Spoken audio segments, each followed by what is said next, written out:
Welcome my friends. Thank you very much for visiting my house.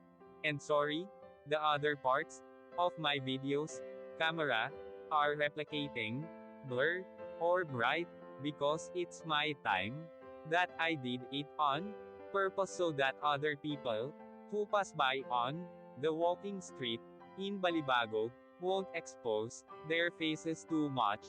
I hope you're kindly understanding my video. Now, sit and listen the history of the walking street, and I will also show you what is happened inside the walking street. If you have been here, please watching the beautiful sight at the walking street Fields Avenue, Balibago, Angeles City. Fields Avenue, Balibago, Angeles City. Fields Avenue is the name of a major street running through Balibago area of Angeles City in the Philippines. It is the center of the red light district and the bar scene of the biggest entertainment district of the Philippines. Fields Avenue in Balibago, Angeles City.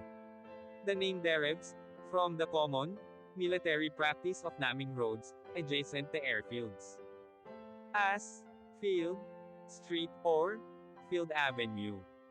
Originally, the name referred to the Clark Air Base and was Clark Field Avenue. The name evolved to become Fields Avenue. History: Fields Avenue, Balibago, Angeles City, Pampanga, Philippines. Philippines was an American colony from 1898 to 1946. Bars on Fields Avenue, catering to the single American defense personnel who worked in the adjacent Clark Air Base, first emerged in 1940. During 1940s and 50s, there were only 3 such bars just outside the main gate of the air base.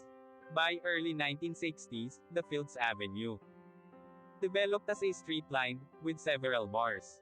From November 1955 to April 1975, America fought Vietnam War. As the number of American troops in this war grew, more and more forces were deployed at Clark Air Base or routed through it. This led to a pro-life ration of bars, live bands, and prostitution, the latter mostly by young Filipino women, most of them either teenagers or 18 hanggang 55 years old. By the 1970s, there were more than 150 bars and prostitution joints along Fields Avenue. This led to a mushrooming of related ancillary industries in the vicinity, namely music bands, hotels, doctors, hairdressers, and money exchange transfer services. In its heyday, Fields Avenue provided direct or direct employment to nearly 20,000 Filipinos, including plumbers, electricians, and security guards.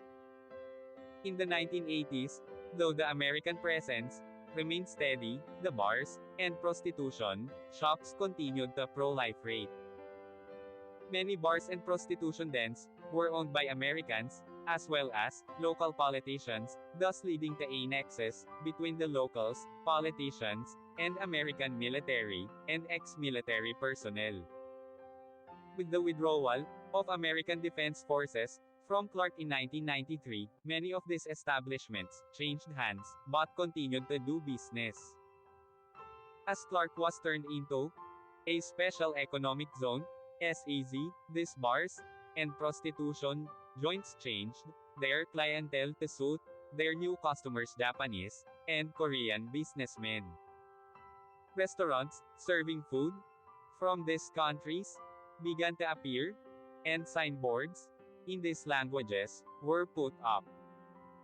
The period from 2000 hanggang 2010 saw further expansion of these joints, as the area was relabeled as an entertainment district.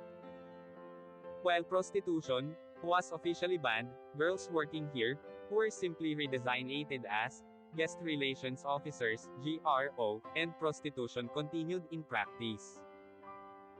Since then, bars and prostitution joints have continued to proliferate and expand. The extent of these establishments has continued further on both sides of Fields Avenue, and many smaller streets of Fields Avenue also sport smaller such establishments.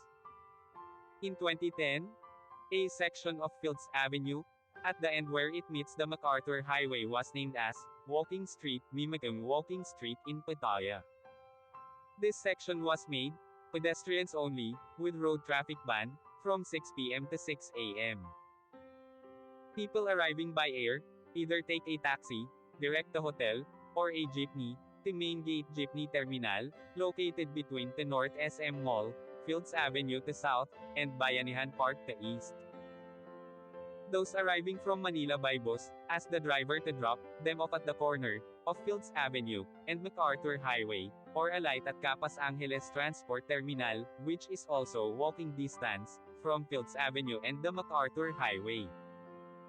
The presence of family-oriented activities on the other side of Fields Avenue, namely shopping malls, as well as activity centers in Clark Air Base, has led to a neat separation between the two. Fields Avenue tends to cater more to single foreigner men. And sometimes women too, with at least 5 bars, featuring gigolos and gays, while the rest of Clark caters to family-based entertainment. Fields Avenue remains among the safest streets in the region, with restaurants and hotels. Fields Avenue has the largest density of hotels in Philippines, catering to all budgets, from a large number of 2-star and 3-star hotels, right up to a select few luxurious 5-star hotels. Many of the bars and hotels in Fields Avenue have restaurants attached. Fields Avenue has among the largest variety of restaurants in Philippines, with cuisines ranging from European, continental, Japanese, Korean, Australian, and a select few restaurants serving Indian, Arabic, and Filipino food. Restaurants tend to have long opening hours, most of them open late and close late, up to 4 a.m., though a reasonably number of them open early, around 7 a.m. A few restaurants are open 24 hours. Most Filipino and international fast food chains including McDonald's, KFC, and Jollibee have at least one branch along or near Fields Avenue. 24 Hours Police Station is located in the center of Fields Avenue. Thank you so much. See you my next video.